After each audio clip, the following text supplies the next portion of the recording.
Taste the Daily.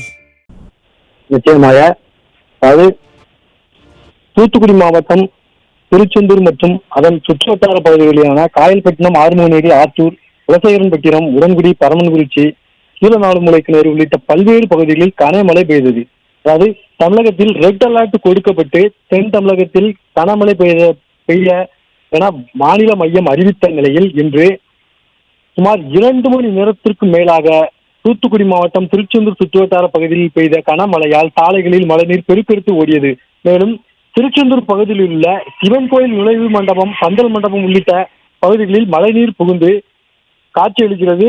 மேலும் கீழநாடுமுலைக்கிணறு கிராமத்தில் உள்ள குடியிருப்பு பகுதிகளில் மழைநீர் புகுந்து குடியிருப்புகளிலும் மழைநீர் தேங்கியும் உள்ளது. இதனால் கிராம மக்கள் கடும் அவதிக்குள்ளாகினர். மேலும் திருச்செந்தூர் மட்டும் 61.50 மில்லிமீட்டர் மழை பதிவாகியுள்ளது என தூத்துக்குடி மாவட்ட ஆட்சியர் அலுவலகத்திலிருந்து தெரிவிக்கப்பட்டது.